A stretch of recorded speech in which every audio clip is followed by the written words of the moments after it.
الحبايب مساء الخير. الدكتور معيط وزير المالية السابق، وكان أحد المسؤولين برضه في القروض بتاعة صندوق النقد وكده، كان عامل لقاء أول امبارح أو امبارح مع المصري اليوم باين وكده، كان بيتكلم فيه على يعني بُص هو ما قالش كده طبعًا وِش يعني اللي إحنا وحشين وإحنا غلطانين و، بس فيما معنى الكلام يعني اللي هو الإصلاح ال10 سنين اللي فاتوا ده هو اللي قال، مش أنا اللي باجيب حاجة من عندي، اللي هو ما كانش التفكير منهم أحسن حاجة والقروض والمش عارف إيه وإصلاحات صندوق النقد وإحنا كنا ملتزمين مش عارف الحاجات اللي هي أنتم عارفين بقى صندوق النقد بيبقى ليه طلبات إيه، كتير وطلبات مش عارف إيه عشان الإصلاح، طبعًا الإصلاح. ف اللي هو بيقول يعني ما كانش أحسن حاجة التفكير يعني في ال10 سنين اللي فاتوا واللي والكلام ده كله، ده يا جماعة برضه ده إنذار ومؤشر خطير، الحكومة برضه أكيد فاهمة الكلام ده، إحنا يا جماعة لإمتى هنفضلوا كده؟ يعني أنا عايز أقول لكم على حاجة كده أفكّركم بس بحاجة، كان في أيام كده من كام سنة فاتوا كده وأيامنا الله يعوضها يعني إحنا كلّنا حبايب وإخوة وكده، كان في خلاف مثلًا بيننا وبين دولة في الخليج يعني، و والسعودية حتى كان 4 دول قطعوا يعني معاها وكده، كان مصر منهم والسعودية والإمارات والكويت باين، كان حاصل مقاطعة لقطر، كان خلاف بسيط كده وبتاع وتمام ماشي ما فيش مشكلة، ورجعت العلاقات الحمد لله وكلنا أخوات وحبايب ما فيش أي مشاكل، بس أنا عايز أقول لكم على حاجة، شركة المراعي سعودية طبعًا، لمّا قطعت طبعًا منتجات الدنيا اتقلبت يا جماعة في قطر. ما فيش وعمرو أديب كان طالع يا جماعة مش عارف إيه، وبقوا يجيبوا مش عارف الألبان وحاجات كده معيّنة، لبن مش عارف إيه وبتاع، أنتم عارفين طبعًا مش عايز أقول من تركيا دي شركة مش بلد قطعت مثلًا وبتاع، دي شركة بس قطعت، البلد اتقلبت. يا جماعة ما فيش حل لينا، ما تفرحش بالأموال الساخنة اللي هو حد حاطط عندك وديعة كام مليار وقطر جاية تحط 7 مليار ومش عارف إيه في استثمارات، والسعودية هتحط مش عارف ما تفرحش يا جماعة بالكلام ده، الكلام ده يا جماعة مُسكِّن، مُسكِّن مش حل. يعني زي ما لسه قايلين دلوقتي لمّا شركة واحدة عملت خلاف مش عارف إيه الدنيا أيًا كان الإخوة بتختلف. افرض اختلفنا مع أي حد وبتاع وقال لك خلاص أنا عايز فلوسي اللي أنا حاططها ودايع عندك والّا، أنت هتضرب لخمة مش هتبقى في أحسن حاجة، ما فيش حل يا جماعة، ما فيش إصلاح بيحصل غير بزراعة، صناعة، تعليم، لازم يا جماعة كده.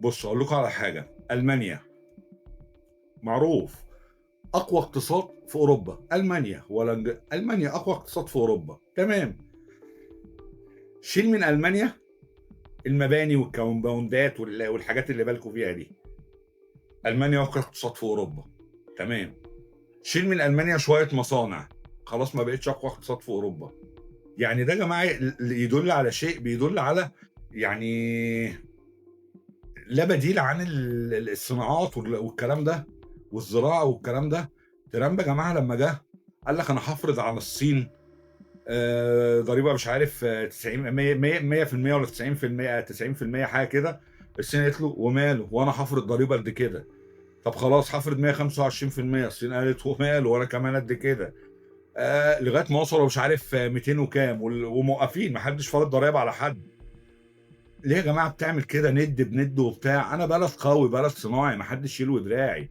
وبعد كده الوزير بتاعهم طالع يقول له ده انت الكاب الاحمر اللي انت بتلبسه ده مكتوب عليه من ورا ميد ان تشاينا والتيشيرتات اللي كنت بتوزعها في الانتخابات لا هي يا جماعه البلاد كده الاموال لسه الراجل اللي هو بتاع الاقتصاد ده من كام يوم والله ما عارف اسمه معلش سامحوني بالاسامي لان انا بطلع بتكلم من قلبي يعني ولا ببقى محضر ورق وبتاع وكده اللي في قلبي بقوله والله يعني واللي انا حاسه بقوله فاعذروني معلش في الاسامي شويه طالع مع عمرو اديب من اول ما عمرو اديب راجع من الاجازه بتاعته واشتغل وبتاع بيقول له عمرو اديب بقى فرحان بيقول له ده انا سمعت والدولار هيوصل بتاع ده 40 جنيه وبتاع الراجل بقى فاهم اقتصاد بيقول له حتى لو هو هيوصل قال له اولا الدولار انخفض عالميا مش جمدان منك ولا حاجه دي حاجه الحاجه الثانيه مش من مصلحه الحكومه يعني عمرو بيساله لو الدولار نزل اسعار قال له لا مش من مصلحة الحكومة اللي الدولار ينزل. فعمرو أديب قال له ليه؟ قال له عشان في ناس حاطة عندك أموال بفايدة كذا، حطت الدولار وهو ب 50 جنيه، مثلا هياخدوا 2 تريليون جنيه مثلا وهو ب 50 جنيه، لو وصل 40 جنيه هياخدوا اكتر لان هم حطوه ب 50، هتحتاج كده مثلا 3 تريليون ولا حاجه عشان. قال له هو اصلا مش من مصلحه الحكومه اللي هو يوصل كده. فيا جماعه الدول بتتبنى بالصناعه والزراعه والتعليم والصحه الجايه، كل هي البلاد بتتعامل كده يا جماعه. البلاد مش بتتعامل انا اسف يعني، ما هو عندنا السادات برضه بنى مدن وبنى على قد امكانياته، على قد الفكر الوقت ده. والرئيس مبارك برضه رحمه الله عليه بنى برضه مدن وبنى. ايا كان ليه ما ليه وعليه ما عليه. بس انا قصدي اي رئيس بيجي في اي بلد في الدنيا بيبني، مفيش مشكله. بس يا جماعه اهم حاجه، وكتر خيركم بنيتوا وعملتوا شبكه طرق 100 100 وحاجه، ربنا يخليكم لينا يا رب ويكرمكم ان شاء الله. بس البلاد ما بتتبنيش برضه كده يا جماعه. البلاد لازم صناعه صح، ولازم تعليم صح، ولازم زراعه صح، لازم ناكل نزرع اللي بناكله على الاقل.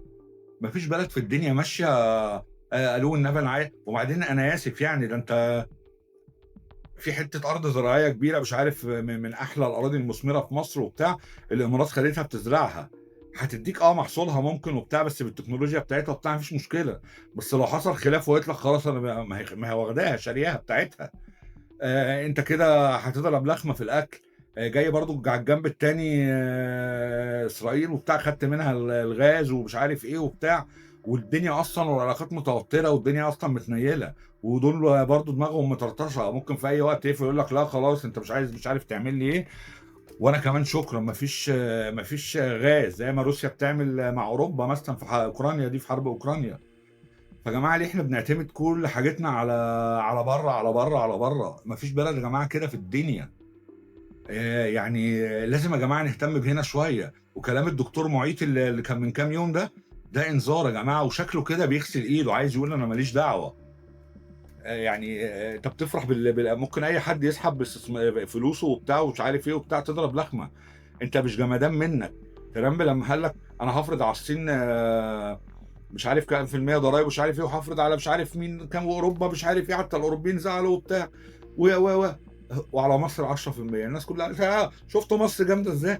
لا يا حبيبي انا اسف ليك، مصر جامده وكل حاجه يا باشا بس احنا بنتكلم اقتصاديا وكده، مش جمدان منك ولا حاجه.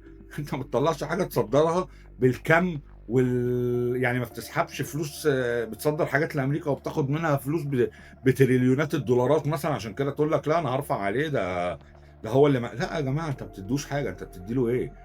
مثلا شويه برتقان شويه اي كلام فاضي يعني، انت ما بتدوش حاجه يعني اللي بالك فيها.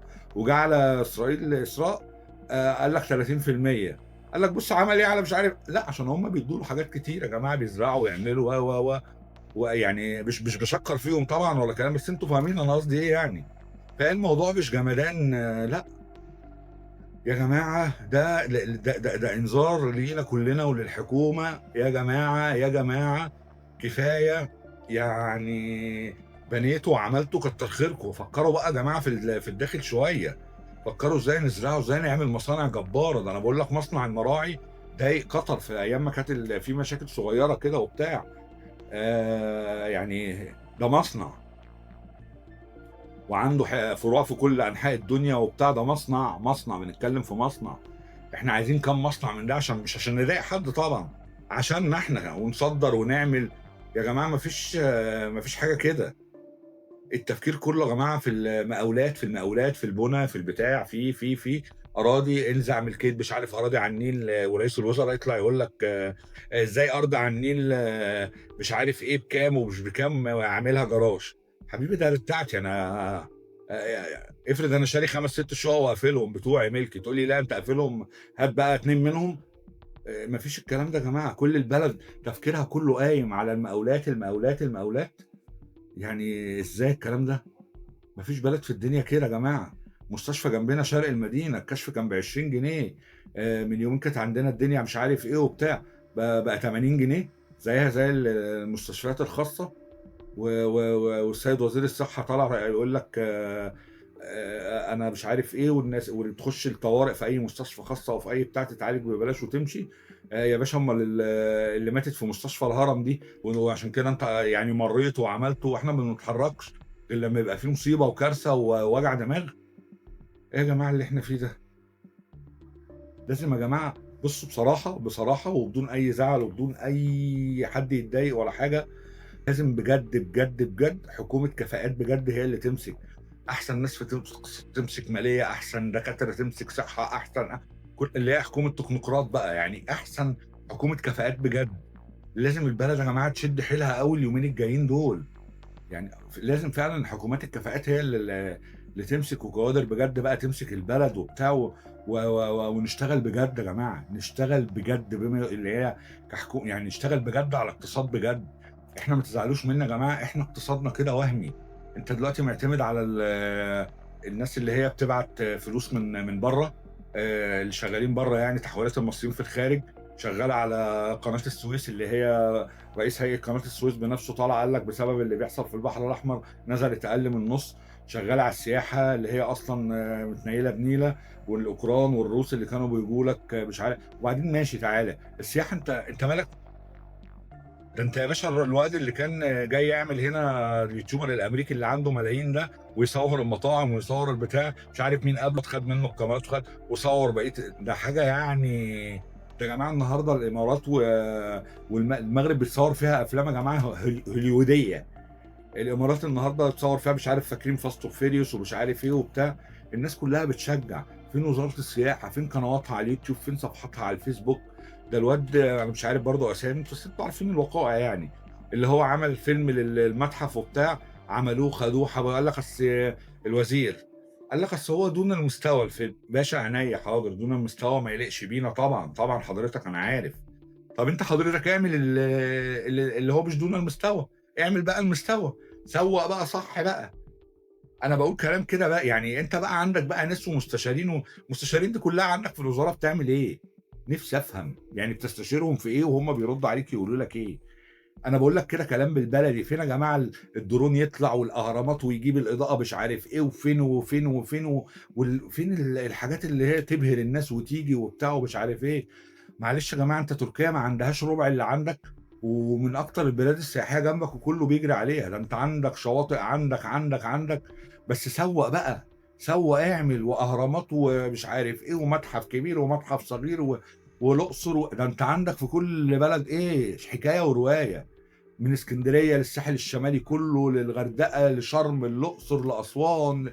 اشتغل يا باشا بقى، فين في بلد في الدنيا عندها كل ده وما لهاش حتى حاجات ترويجية كده ولا صفحات ولا بتاع ولا أي كلام من الكلام ده؟ إزاي الكلام ده؟ ونيجي يقول لك أصل السياحة ما فيش ما لازم يبقى ما فيش سياحة. هيبقى في سياحة على إيه وأنت مش مروّج لأي حاجة؟ فين قنواتك، فين صفحاتك، فين الناس اللي شغّالة على الكلام ده، فين؟ لازم في حركة شوية يا جدعان، ما ينفعش كده. وبعدين كل مثلًا أنا آسف كل وزير ييجي والّا حاجة يبقى عليه لغط وكلام وبتاع، برضه مصمم عليها. لا يا جماعة عادي أمّا ترجع في رأيك. ما أنت آخر الرأي الغلط، يعني آخر أي رأي غلط مش شرط في اختيار وزرا أو بتاع، في أي حاجة، حتى لو بتبني كشك في الشارع، آخر الرأي الغلط لبس في حيطة.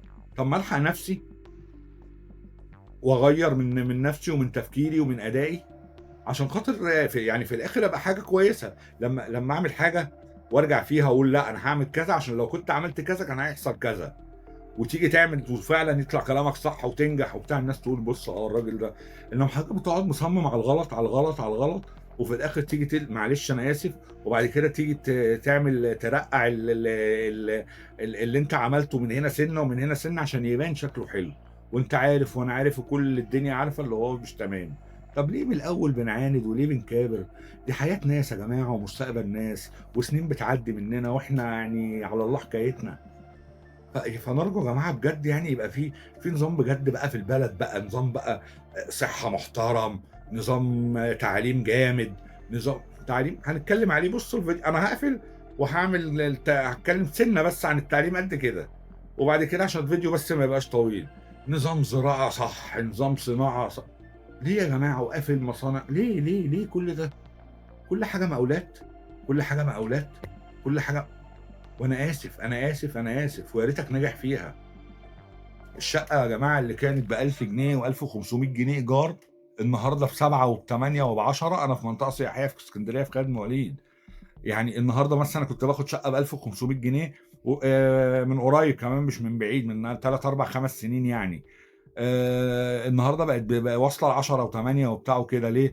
النهارده الواحد السوري إخواتنا وحبايبنا اللي إحنا ماشي، والسوداني النهارده بييجوا أسرتين يعني السوري مثلًا خلّينا فيه، شغالين في مطعم 6، 7 تنفار بياخدوا الشقة مثلًا ب8000 جنيه، كل واحد بيدفع 1000 جنيه، ما هم 8 تنفار، بالنسبة له قاعد ببلاش، بس بالنسبة لصاحب الشقة أجرها ب5 أضعافها. تمام.